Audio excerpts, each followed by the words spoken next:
Hello learners. हम लोगों ने परसेप्चुअल प्रोसेस को समझना शुरू कर दिया था।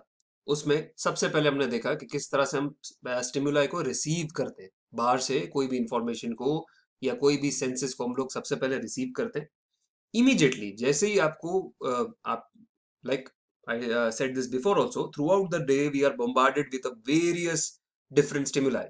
इसमें से किस चीज को सिलेक्ट करना है, किस चीज को इग्नोर करना है, इसके लिए हमारा ब्रेन बहुत शार्प होता है। एंड दैट्स वाई हम लोग कॉन्शियसली या सबकॉन्शियसली हम सारे स्टिमुलाई स्टिमुलाई को हम लोग एक्सेप्ट नहीं करते। Be selected. एंड इस वीडियो में हम लोग सिलेक्शन की ही बात करेंगे, how we select our stimuli. तो not all the stimuli received by us is accepted by us. हम जो भी चीजें सुनते हैं, देखते हैं, नहीं तो हम तो पागल हो जाएंगे। हम पूरी दुनिया के अंदर एक समय पे कितनी चीजें हो रही है, कितनी नॉइजेस, कितना साउंड, कितना साइट, कितनी बातें, कितने थॉट्स, इतने सब चीजें चल रही है। अगर एक साथ हमारा ब्रेन उन सबको प्रोसेस करना शुरू कर दे, अगर हमारे पास ऐसी सुपर पावर आ जाए कि हम पूरी दुनिया को एक साथ देखने लग जाए, तो हमारा सिस्टम तो फट जाएगा। सो हमारा ब्रेन सैनिटी मेंटेन करने के लिए कुछ चीजों को नोटिस करता है और कुछ चीजों को स्क्रीन आउट करता है। जो इररिलेवेंट चीजें होती है, जो चीजें हमारे किसी काम की नहीं होती, उसको स्क्रीन आउट करता है। अब वो कौन सी चीज हमारे काम की है, कौन सी चीज हमारे काम की नहीं है, वहीं से परसेप्शन बनता है और उसी को हम देखेंगे। अब फॉर एग्जाम्पल, अगर आपको ये पॉइंट मुझे अगर थोड़ा अच्छे से समझाना हो, आप सब लोग स्टूडेंट्स हैं, तो कई बार आप देखते होंगे, I don't know if you do this और नॉट, मैं तो जरूर करता हूँ कि जब भी मैं पढ़ रहा होता हूँ या जब भी मैं काम कर रहा होता हूँ किसी असाइनमेंट पे या किसी प्रोजेक्ट पे या मेरी प्रेजेंटेशन पे ही काम कर रहा होता हूँ, तो I usually like to put some music in the background. और मेरे को काम करते समय कंप्लीट साइलेंस पसंद नहीं है। I like to listen to the music. But at that time मेरा जो पूरा फोकस है वो मेरे काम पे, मेरी पढ़ाई पे, मेरे प्रेजेंटेशन पे, मेरे असाइनमेंट पे। I am ignoring the music. मुझे पता है कि बैकग्राउंड में कुछ बज रहा है, but I am not bothering to listen to the lyrics. It is just white noise for me. वहीं पे अगर अचानक मैं अगर रेडियो सुन रहा हूँ और कोई नया गाना मेरे को कान में पड़ता है कि जो मैंने गाना कभी नहीं सुना है, तो 2 मिनट के लिए मैं रुकूंगा और सुनने की कोशिश करूंगा कौन सा गाना है, किसने गाया है। या फिर अगर मेरा फेवरेट गाना आता है, तो मैं अपना काम 2 मिनट के लिए रोक दूंगा एंड म्यूजिक प्लेयर का वॉल्यूम बढ़ा के मैं उस गाने को आराम से सुनूंगा, इत्मीनान से सुनूंगा। तो क्या हुआ कि you will change your focus from your lessons to your music. So this is how you decide मुझे क्या सुनना है, मुझे पढ़ाई पे फोकस करना है या म्यूजिक पे फोकस करना है। एक नर्स जो होती है, अभी आमतौर पे अगर हम लोग किसी हॉस्पिटल में जाएंगे तो एक हॉस्पिटल की टिपिकल स्मेल आती है। एक टिपिकल डिसइंफेक्टेंट्स की और केमिकल्स की और वो स्पिरिट की और टिंचर की एक बहुत ही डिस्टिंक्ट हॉस्पिटल स्मेल है। आप सबको पता होगी मैं कौन सी स्मेल की बात कर रहा हूँ। सो आमतौर पे हम लोग जैसे ही हॉस्पिटल में जाते हैं, हमको वो स्मेल बहुत जोर से लगती है। बट एक नर्स जो सारा टाइम उस हॉस्पिटल में काम करती है, दिन से रात, रात से दिन उसी हॉस्पिटल में बरसों से काम कर रही है, तो नॉर्मली उसको स्मेल कभी भी इतना ज्यादा बॉदर नहीं करेगी। But that doesn't mean that nurse is careless या उसका परसेप्शन काम नहीं कर रहा है। The same nurse will immediately notice अगर एक छोटा सा उसके नर्सिंग स्टेशन के ऊपर, आमतौर पे आपने देखा होगा कि हॉस्पिटल्स के अंदर जहाँ पे पेशेंट्स एडमिट होते हैं वहां पे नर्सिंग स्टेशन बने होते हैं। और हर एक नर्सिंग स्टेशन पे एक छोटी सी बत्ती लगी हुई होती है कि जहाँ पे अगर किसी पेशेंट को नर्स की मदद की जरूरत है तो अपने रूम में से स्विच दबाता है और वो बल्ब जलता है, छोटा सा लाइट का बल्ब जलता है और नर्स दौड़ती हुई उसके पास पहुंच जाती है। तो आप देखेंगे कि नर्स चाहे कितना भी जरूरी काम कर रही है, वो फोन पे बात कर रही है या फिर अगर वो कोई रिपोर्ट लिख रही है या किसी और पेशेंट से बात कर रही है, इमीडिएटली जैसे ही वो लाइट बल्ब फ्लैश होगा, हो सकता है आप या मैं नोटिस नहीं करेंगे, बट वो nurse will immediately notice this and she will rush towards that room के क्या हुआ, पेशेंट को मेरी क्या जरूरत है। या फिर किसी रूम के अंदर अगर उसको कोई साउंड सुनाई देता है, कोई अलार्म सुनाई देता है, कोई ब्लड प्रेशर मॉनिटर या हार्ट मॉनिटर अगर उसको सुनाई देता है, दौड़ती हुई पहुंच जाएगी कि क्या हुआ। सो this is how she selecting मुझे किस चीज के ऊपर फोकस करना है। Now this process of filtering information receive by senses is called selecting stimuli और सिलेक्टिंग अटेंशन। कई बार आपने देखा होगा, क्लास के अंदर तो अक्सर मैं देखता हूँ जब मैं फिजिकल क्लासेस में मेरे बच्चों को पढ़ाता हूँ, तो आमतौर पे बैठे होते हम लोग, जोक मारते हैं physically present mentally absent PPA में। तो आमतौर पे वो लोग ओके मुंडी हिला के खाली सर हिलाते रहते हैं कि आंखें खुली होती सब देख रहे हैं। बट वहीं पे कोई रोचक टॉपिक आता है, कोई इंटरेस्टिंग टॉपिक आता है, तो वो अपना ध्यान फोकस करते हैं। सो किस चीज पे आपको अपना अटेंशन फोकस करना है, that is how you start selecting the stimuli in your perceptual process. Now इसके अंदर भी कि किस चीज को हम कितना अटेंशन देंगे, किस चीज को कम अटेंशन देंगे, किस चीज को कंप्लीटली इग्नोर करेंगे, उसके भी फैक्टर्स है, एक्सटर्नल एंड इंटरनल फैक्टर्स। पहले हम लोग बात करेंगे एक्सटर्नल फैक्टर्स इन्फ्लुएंसिंग सिलेक्शन की। तो एक्सटर्नल फैक्टर्स में सबसे पहले आपके सामने आता है नेचर। अब नेचर क्या? तो नेचर ऑफ द ऑब्जेक्ट। आप जिस चीज को परसीव कर रहे हैं, याद कीजिए मैं जब भी यहाँ पे बोल रहा हूँ ऑब्जेक्ट्स, मतलब it means non living things, animals and even humans. So जो भी ऑब्जेक्ट है जिसको परसीव करने की ट्राई कर रहे हैं, so first of all whether जो ऑब्जेक्ट इज विजुअल और ऑडिटरी, मतलब वो पिक्चर है, चित्र है, या फिर वो सिर्फ साउंड है। रिसर्च ये बात प्रूव करती है दैट क्या कि जो पिक्चर्स है they always attract more attention than words. मैं सिर्फ शब्द लिखता रहूं उसकी जगह पे पिक्चर्स दिखाना कहीं ना कहीं हमेशा अच्छा होता है। तो इसीलिए आप देखते हैं, जैसे मैं इवन ये पीपीटी भी बना रहा हूं तो यही बातें आपकी टेक्स्ट बुक में लिखी हुई है, पर टेक्स्ट बुक के अंदर बहुत डेंस तरीके में लिखी होगी, उसको थोड़ा सा कलर्स डाल के, थोड़ा सा ब्रॉड करके, बुलेट पॉइंट्स में डाल के मैं आपके सामने पेश कर रहा हूं, तो आपको देखने में थोड़ा सा अच्छा लग रहा है। इसके अंदर भी जो चीज मुझे हाईलाइट करनी होती है उसको बड़ा करता हूँ। और तो और जैसे कोई इंपॉर्टेंट नोटिस होता है, या अगर मुझे कोई इंपॉर्टेंट बात किसी को बोलनी होगी, इवन आपने प्रेजेंटेशन में भी देखा होगा, आपको कोई पॉइंट हाईलाइट करना होता है तो टेक्स्ट डालने की जगह फोटोज यूज करते हैं। आप इवन ट्रैफिक में भी देखेंगे तो अगर आपको किसी को नो पार्किंग का साइन लगाना है तो नो पार्किंग लिखा हो, उसकी जगह के ऊपर अगर वो पी लगा के उसके ऊपर क्रॉस का सिंबल बना होगा तो that will attract more attention. या फिर अगर आपको सेफ्टी के अंदर किसी को बोलना है there is a danger over here, there is a risk over here, तो आप बड़ा सा अगर एक फोटो लगा के रखेंगे स्टॉप का, या फिर किसी इंसान का फोटो लगाएंगे स्टॉप डेंजर, जैसे स्कूल के आगे हम लगाते हैं कि एक बच्चे रोड क्रॉस कर रहे हैं, इस तरह का फोटो लगाते हैं, तो आपको तुरंत आपका अट्रैक्शन खींचता है। सो पिक्चर्स है they attract more attention than words.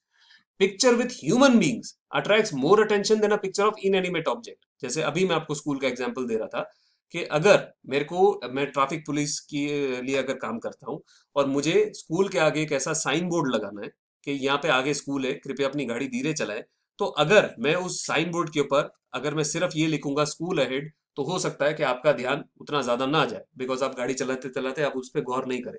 वहीं पे उस बोर्ड पे सिर्फ अगर मैं एक बिल्डिंग की, स्कूल की बिल्डिंग की फोटो लगा दूं और लिखूं कि स्कूल है, तो हो सकता है कि आप थोड़ा सा ध्यान दें कि कौन सी बिल्डिंग है, क्या है, आप उसको देखने की कोशिश करें। बट वहीं पे अगर मैं स्कूल के बच्चों की फोटो लगाऊं तो आप तुरंत चेहरे देखने की कोशिश करेंगे, आप देखेंगे क्या है, आप पढ़ेंगे ओह आगे स्कूल आ रहा है, तो आप अपनी गाड़ी को कहीं ना कहीं कम करेंगे। So that's this is how research has proven that picture with human beings they attracts most attention than a picture of inanimate object. Similarly sound की अगर हम बात करते हैं तो rhyming auditory passage attracts more attention than the same passage presented as a narrative. अभी देखिए हम लोग जब बड़ी क्लासेस में आते हैं तो हम लोग इस तरह से पढ़ते हैं, जैसे मैं आपको लेक्चर तरीके से समझा रहा हूँ। बचपन में आप याद कीजिए, छोटे बच्चों को जब हम पढ़ना सिखाते हैं या उनको हम समझना सिखाते हैं तो हम क्या करते हैं, एक ही नर्सरी राइम गा गा के उनको सुनाते हैं। उसके अंदर भी हम कहीं ना कहीं राइम करके बताते हैं कि भाई Jack can Jill went up the hill to fetch a pail of water. आप कैसे उनको गा के सुना दिया, फिर ABCDEFG। तो ये क्या होता है कि आप एक गाने के अंदर एक राइमिंग तरीके से या फिर एक ट्यून के अंदर एक सिंग सॉन्ग मैनर में जब उनको सिखाते हैं तो ज्यादा तरीके से याद होता है। मुझे नहीं पता जो मेरा लर्नर स्क्रीन की उस तरफ बैठा है वो ये चीज करता है कि नहीं, बट मैं इवन जब मेरे एग्जाम्स के लिए पढ़ रहा होता हूँ तो कुछ चीजें मैं गाने में बना के अपने आप को लर्न करने की ट्राई करता हूँ। लाइक मुझे कुछ अगर कोई कॉन्सेप्ट पढ़ना होगा तो उसको कैसे मैं सिंग सॉन्ग मैनर में या फिर किसी चीज के साथ रिलेट करके पढूं, तो it helps me to remember, it helps me to make sense of the things. Even lecture के अंदर देखिए, अगर मैं अगर मोनोटोन के अंदर यही लेक्चर में ऐसे पढूं, whether the object is visual or auditory, whether it involves pictures, people or animals, pictures attract more attention than words, मैं वही बात बोल रहा हूँ, but you will find it to be very boring.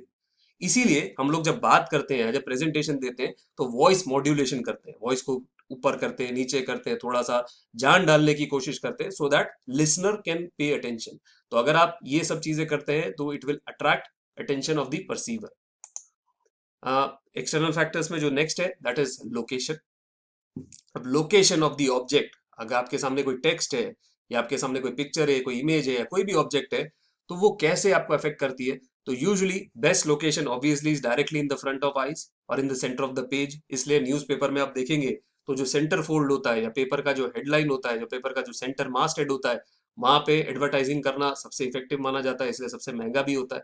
आप सुपर मार्केट्स में भी जाओगे तो जो पॉपुलर प्रोडक्ट्स होते हैं, या इवन अपने आसपास की किराने की दुकान पे भी जाओगे, तो जो पॉपुलर प्रोडक्ट्स होते हैं, चलते प्रोडक्ट्स होते हैं, वो दुकानदार हमेशा आई लेवल पे रखता है और बीच में रखता है, सो दैट घुसते ही आपकी नजर उनके ऊपर पड़े।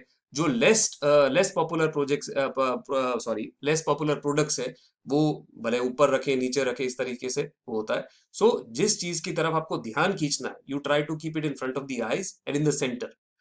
आमतौर पे ये माना जाता है कि upper portion of a page, अगर आप न्यूज़पेपर में या किसी भी डॉक्यूमेंट के अंदर आपको इंपॉर्टेंट बात लिखनी है, अगर कोई आर्टिकल लिख रहे हैं, तो इंपॉर्टेंट बातें हमेशा अपर पोर्शन में लिखनी चाहिए। बिकॉज लोग आमतौर पे सबसे पहले ऊपर क्या लिखा हुआ है, हेडलाइन क्या लिखी हुई है, बायलाइन क्या लिखी हुई है, वो पढ़ते हैं। नीचे पहुंचते पहुंचते उनका ध्यान थोड़ा सा डाइल्यूट हो जाता है। दैट्स द रीजन बड़ी बड़ी हेडलाइन होती है और उसके नीचे स्टोरी फिर उसके बाद कॉलम में लिखी जाती है।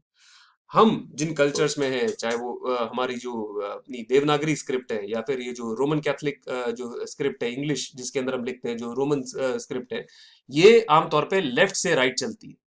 उर्दू, अरबिक, ये स्क्रिप्ट्स राइट से लेफ्ट, सिंधी ये राइट से लेफ्ट चलती है। ये स्क्रिप्ट्स, ये 3 स्क्रिप्ट्स मैं जानता हूँ, उर्दू हुई, अरबिक हुई, सिंधी हुई, वो ऐसे लिखते हैं, राइट से लेफ्ट लिखते हैं।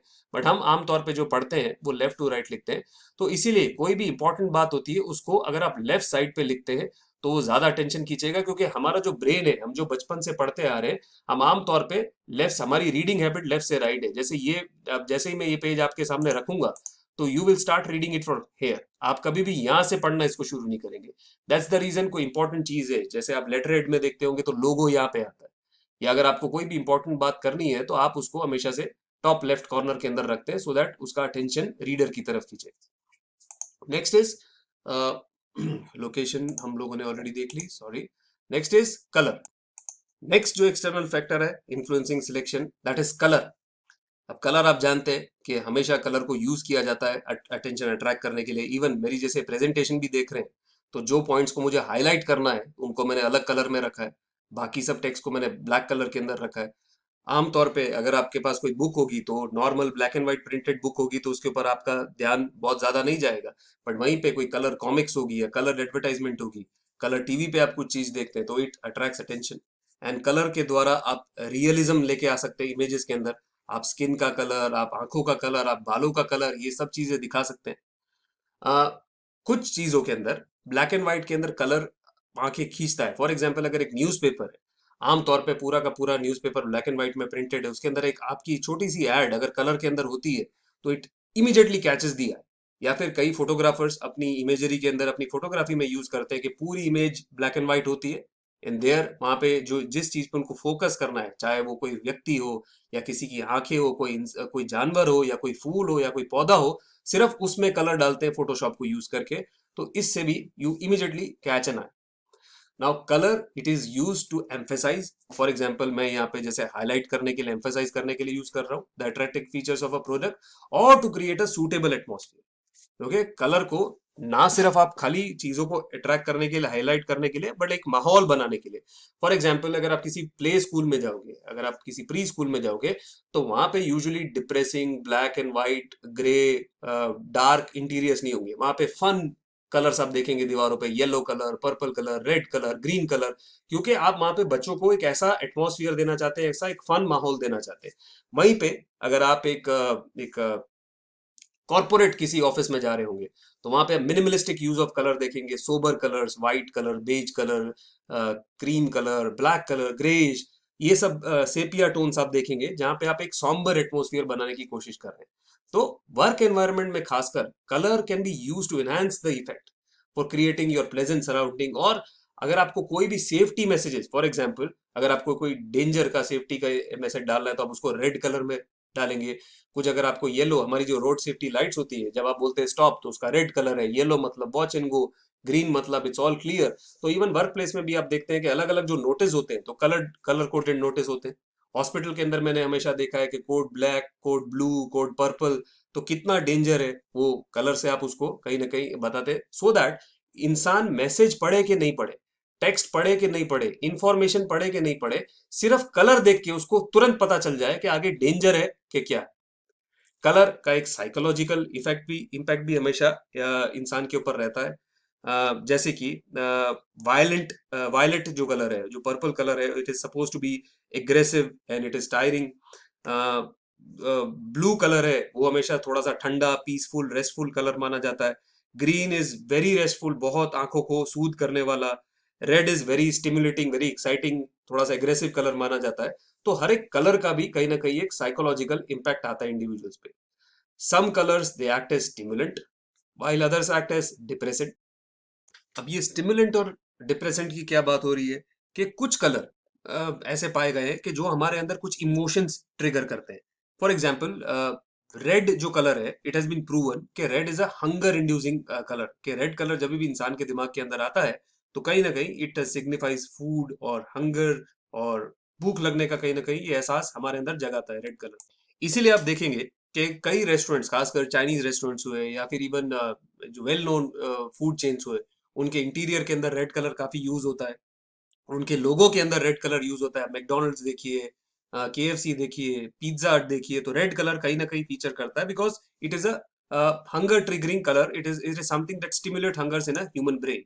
वहीं पे कुछ कलर्स होते हैं, they make you feel sad, they make you feel claustrophobic. जैसे ब्राउन कलर आमतौर पे माना जाता है कि it is a little depressing. और ब्लू कलर्स भी जैसे है कि डार्क ब्लू या फिर बहुत ही डीपर शेड ऑफ ब्लू जो होते हैं, वो कहीं ना कहीं हमारे अंदर थोड़ी सी सैडनेस को ट्रिगर करते हैं। They make us feel depress. Again this depends from person to person. हो सकता है किसी, आई मीन, आमतौर पे nobody likes decorating their room with completely के पूरा ब्लैक रूम करके बैठे हो, आमतौर पे किसी को नहीं पसंद आएगा। But there might be somebody who likes black and white का कॉम्बिनेशन। तो it depends from person to person, but this is what the research normally says. Next जो है that is the size of the object. Now obviously कोई भी बड़ी object होगी, it will attract more attention than the smaller one. कि अगर आप factory के ऊपर अगर कोई मेंटेनेंस इंजीनियरिंग काम कर रहा है, तो obviously the maintenance staff will pay more attention to a big machine than to a small one. ना हो सकता है कि जो जो छोटी मशीन है वो ज्यादा एक्सपेंसिव हो, ज्यादा कॉस्टली हो, ज्यादा हमारे लिए प्रोडक्शन के पॉइंट ऑफ व्यू से ज्यादा इंपॉर्टेंट है। बट कोई भी क्लीनर आएगा या कोई भी मेंटेनेंस स्टाफ आएगा तो सबसे पहले बड़ी मशीन के ऊपर ही काम करके चला जाएगा, ये करके। तो जनरली हमारा ध्यान बड़ी चीजों पे जाता है। हम अपना इवन कमरा भी साफ करने की कोशिश करते हैं तो सबसे पहले जो बड़ी बड़ी चीजें होती हैं उनको ठिकाने पे लगाते हैं, फिर छोटी चीजों के ऊपर हमारा फोकस जाता है। इंसानों के अंदर भी उनके साइज का कहीं ना कहीं फर्क पड़ता है।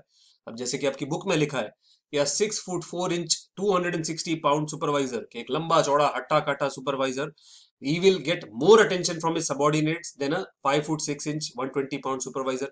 अब हो सकता है कि ये जो 5 फुट 6 इंच का सुपरवाइजर है वो उससे ज्यादा स्मार्ट हो, उससे ज्यादा इंटेलिजेंट हो, उससे ज्यादा इवन उससे ज्यादा कमांडिंग पर्सनालिटी हो, बहुत ज्यादा उससे ज्यादा डिसिप्लिन उसको मेंटेन करना आता है।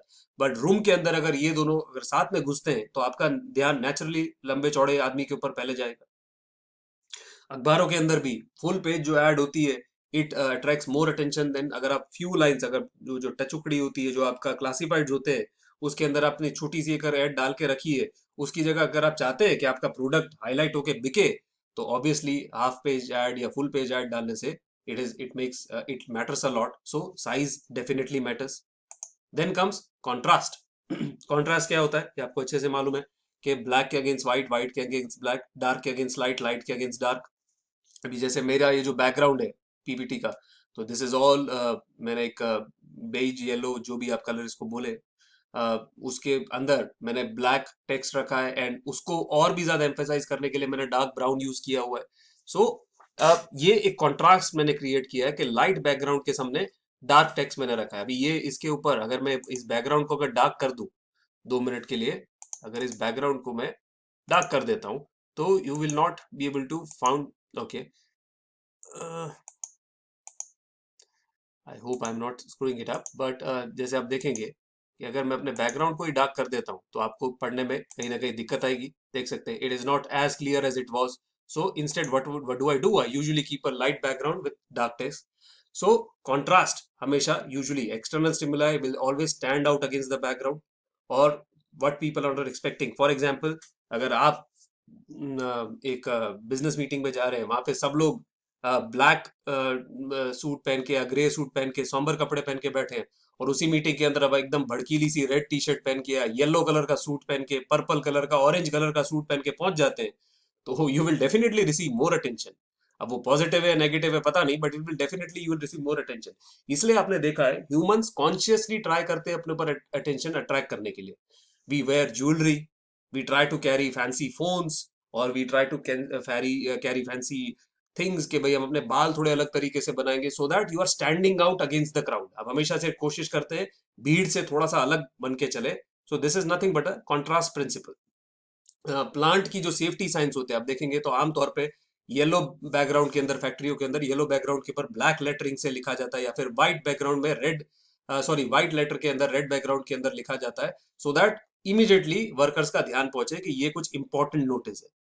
ट्रेनिंग प्रोग्राम्स, इवन लोकेशन के अंदर कॉन्ट्रास्ट कैसे मैटर करती है वो यहाँ पे आपको समझाने की कोशिश कर रहा हूँ कि आमतौर पे अगर मुझे कोई ट्रेनिंग प्रोग्राम करना है तो वो ट्रेनिंग प्रोग्राम में ऑफिस के अंदर या नॉर्मल हम लोग जिस बिल्डिंग में बैठ के काम करते हैं, जिस फ्लोर में बैठ के काम करते हैं, वहां पे करूं, उससे ज्यादा अगर मुझे उसको इम्पैक्टफुल बनाना है तो I will take you out somewhere else. Like इसलिए आप देखते हैं कि कंपनी पिकनिक्स होती है, गेट टुगेदर होते हैं, या फिर कॉर्पोरेट रिट्रीट्स होते हैं जहाँ पे आपको किसी रिसोर्ट पे ले जाते हैं या किसी पिकनिक पे ले जाते हैं और वहां पे आपको ट्रेनिंग देते हैं, सो दैट आपको दिमाग में याद रहे, हाँ हम लोनावला गए थे वहां पे हमने ये सीखा था, हम माउंट आबू गए थे वहां पे हमने वो सीखा था। सो आपको अपने नॉर्मल एटमॉस्फेयर से निकाल के बाहर निकाल के कॉन्ट्रास्ट का करते हैं। कॉन्ट्रास्ट का कितना इंपैक्ट होता है कॉन्ट्रास्ट प्रिंसिपल का, वो मैं आपको एक इमेज के द्वारा दिखाता हूँ। अब इनमें से कौन सा सर्कल बड़ा है? बीच वाला जो सर्कल है, कौन सा सर्कल बड़ा है? अब आप हो सकता है बोलेंगे कि ये वाला छोटा है ये वाला बड़ा है, क्योंकि मुझे भी ऐसा ही दिखता है कि ये बड़ा है ये छोटा है। But the fact of the matter is that कि दोनों सर्कल्स एक ही साइज के, यकीन मानिए, क्योंकि मैंने ये इसको जहां से निकाला है वहां से चेक करके निकाला है, दोनों सर्कल सेम साइज के। बट ये सर्कल मेरी आंखों को बड़ा दिखता है बिकॉज ये सर्कल सराउंडेड है छोटे सर्कल से, जबकि बशर्ते ये सर्कल सराउंडेड है बड़े सर्कल से, इसलिए मुझे छोटा दिखता है।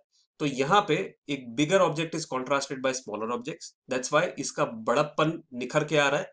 यहीं पे ये object is surrounded by bigger circles, तो ये इसलिए ये इनके कंपैरिजन में छोटी लग रही है। इसलिए मेरा माइंड अभी भी यही रीड करने की कोशिश कर रहा है कि ये बड़ा है ये छोटा है।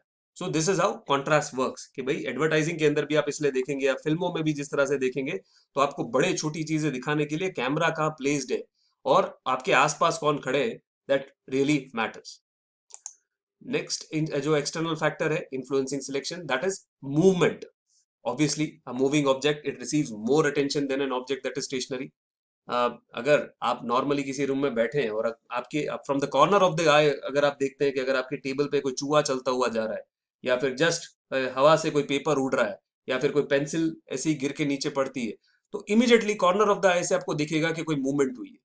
अगर आप जैसे अगर काम कर रहे हैं और आपके दरवाजे के नीचे से आप देखते हैं कि रोशनी, जो दरवाजे के नीचे से आपके लाइट आ रही है, वहां पे आप देखते हैं कि थोड़ा सा कोई मूवमेंट हो रहा है वहां पे, तो आपको तुरंत पता चलता है, तुरंत नोटिस करते हैं कि बाहर कोई खड़ा है। तो जो मूवमेंट होती है इमीडिएटली हमारा ध्यान उस तरफ जाता है। इसीलिए एडवर्टाइजर्स भी जो होते हैं, आजकल आपने देखा होगा मूविंग बिलबोर्ड्स लगते हैं कि जहाँ पे कुछ मूविंग पार्ट्स के, भाई फॉर एग्जांपल अगर कोई कार का अगर बिलबोर्ड लगा है तो उसके अंदर कोई मूविंग कार का ऑब्जेक्ट लगा दिया, कार का कोई पार्ट लगा दिया, दरवाजे इस तरह से लगा दिए, व्हील्स, घूमते हुए व्हील्स लगा दिए। तो मूविंग ऑब्जेक्ट्स हम लोग हमेशा डालते हैं। इवन आप आमतौर पे भी एडवर्टाइजिंग के अंदर देखेंगे तो जो बिलबोर्ड्स लगे होते हैं, जो आपके प्रिंटेड जो एड्स है या बिलबोर्ड्स है, उसकी जगह पे video advertisements they always have a better impact because आपको मूवमेंट कहीं ना कहीं देखना पसंद है। Next is repetition. अभी आप जब क्रिकेट देखते हैं सबसे कॉमनली वहां देखा जाता है, अगर आप T20 देख रहे हैं, वनडे देख रहे हैं, मैच के अंदर हर एक ब्रेक में एक ही हेड बार बार बार बार बार बार बार बार फ्लैश की जाती है। अब इसके लिए एडवर्टाइजर्स बहुत अच्छा खासा भारी पैसा देते हैं। वो क्यों देते हैं?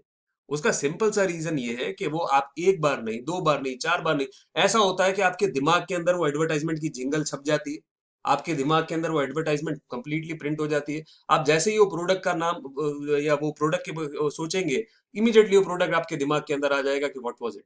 तो ये जो रिपीटेशन होता है, हम लोग जैसे मैंने पहले भी बोला था कि हम बचपन से भी हम कैसे सीखते हैं। अगर आपको टेबल लर्न करना हो तो आप जैसे आपको 5 का टेबल लर्न करना हो या 15 का टेबल लर्न करना हो तो घड़ी घड़ी आप उसको रिपीट करते हैं, दोहराते हैं। इवन एग्जाम के लिए अभी भी जब आप पढ़ते हैं तो आप एक बार, दो बार, तीन बार एक चैप्टर को पढ़ते हैं सो दैट आप अपना ध्यान उसके ऊपर और केंद्रित करें। So that's the reason advertisement जो होती है they are flash daily on the TV, same ad बार बार बार बार, नहीं तो मैन्युफैक्चरर एक ही बार एड दिखा के बैठ जाए ना। बट उसके दो पर्पस होते हैं, एक ज्यादा से ज्यादा लोगों से पहुंचे, और सेम व्यक्ति को बार बार वो ऐड दिखाई जाए। अब तो आप लोग सोशल मीडिया एज में हो गए, तो वहां पे आपको पता होगा रीच एंड इंप्रेशन। एक व्यक्ति कितनी बार वो ऐड देख रहा है वो रियली मैटर करता है। इसलिए जब अगर आप इंस्टाग्राम पे स्क्रॉल कर रहे होंगे या फेसबुक पे स्क्रॉल कर रहे होंगे, तो आपको जो आपकी ये सब जो सोशल मीडिया साइट्स है ये कहीं ना कहीं आपकी कुकीज रीड करते हैं। तो वो देखते हैं कि what are you interested in, आपके शौक क्या है, आप कौन सी पोस्ट को लाइक कर रहे हैं। तो उसके मिलती जुलती एड्स आपको बार बार दिखाते रहेंगे, so that someday you might buy it. So that's how reputation helps in advertising also. Supervisors भी कई बार क्या होता है, एक हर एक कंपनी के अंदर आप देखेंगे कि एक रूटीन बनता है। हम स्कूल के जमाने से भी जैसे देखते हैं स्कूल का कैसे रूटीन होता है, आप आते हैं, प्रेयर करते हैं, प्रेयर के बाद स्कूल अपनी क्लासेस शुरू करते हैं। तो कंपनियों के अंदर भी हमेशा एक ब्रीफिंग होती है, मॉर्निंग ब्रीफिंग होती है, मॉर्निंग मीटिंग होती है, जहाँ पे सुपरवाइजर्स वही दिन की डायरेक्शंस, दिन की इंस्ट्रक्शन वर्कर्स को अगेन एंड अगेन देता है, खासकर उन जगह पे जहाँ पे बहुत सेफ्टी रिलेटेड काम हो। आप एरोप्लेन में अगर ट्रैवल करते होंगे, आई एम श्योर आप कितने लर्नर्स, काफी बार, जैसे मैं अगर अपनी बात करूं तो कम से कम 100-150 बार तो मैंने प्लेन में ट्रैवल कर लिया होगा।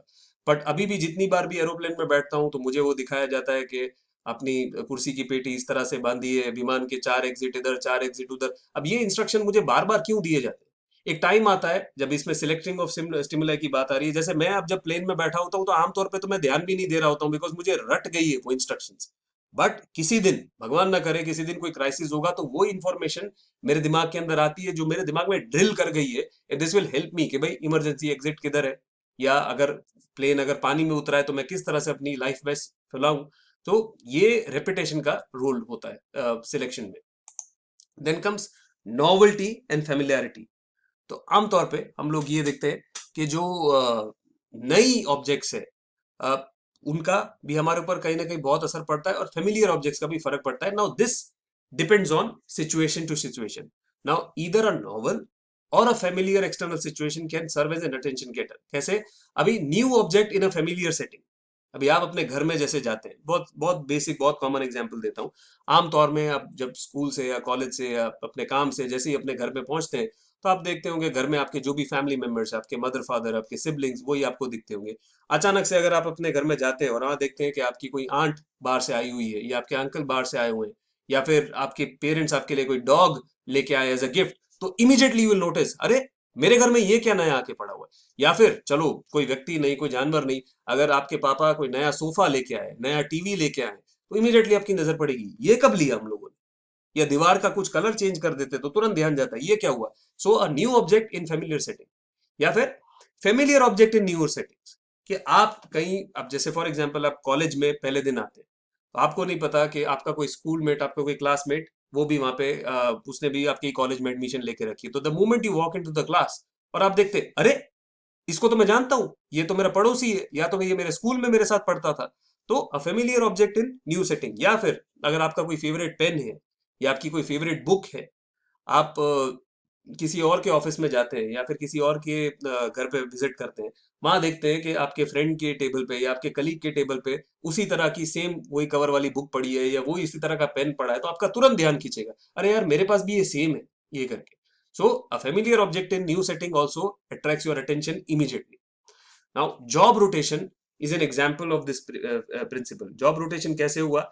बिकॉज वर्कर्स को आप टाइम टू टाइम, अगर उनकी जॉब मतलब उनको एक कंपनी से दूसरी कंपनी नहीं, फॉर एग्जांपल अगर एक फैक्ट्री में एक असेंबली लाइन लगी हुई है, कार्स बनाने की असेंबली लाइन लगी हुई है, वहां पे 3 प्रोसेसेस है कि भाई एक आपको कार के दरवाजे कार में फिट करने, दूसरा दरवाजे को पेंट करना है, तीसरा आपको फाइनली कार को एकदम पॉलिश करके उसको बाहर निकालना है। तो आमतौर पे अगर आप एक वर्कर कोई वही एक ही काम करवाते रहेंगे, तो वो कंटाड़ जाएगा, बोर हो जाएगा, थोड़ा सा उसका काम के अंदर इंटरेस्ट भी कम हो जाएगा और उसकी एफिशिएंसी भी कम हो जाएगी। वहीं पे अगर एक दिन आप उसको बोलते हैं कि भाई आज तुझे डोर फिक्स करने, दूसरे दिन तुझे पेंटिंग करना है, तीसरे दिन तुझे पॉलिशिंग करना है, तो एक न्यूनेस रहती है जॉब के अंदर, और वो थोड़ा ध्यान से, और उनको मजा भी कहीं ना कहीं आता है। तो दैट्स वाई, हाँ, बहुत ज्यादा ड्रास्टिक जॉब चेंज भी नहीं करना चाहिए, बट अपनी जॉब के अंदर थोड़ा थोड़ा न्यूनेस, थोड़ा थोड़ा नयापन हमेशा लोगों को, वर्कर्स को अच्छा लगता है।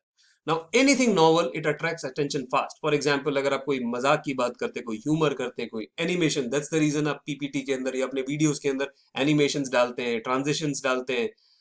ये क्यों हम लोग अनयूजुअल ग्राफिक्स और ये सब डालते हैं? So that it stands out from the crowd. Even आप प्रोडक्ट की एडवर्टाइजमेंट देखते हैं तो why do they try to make their ads funny?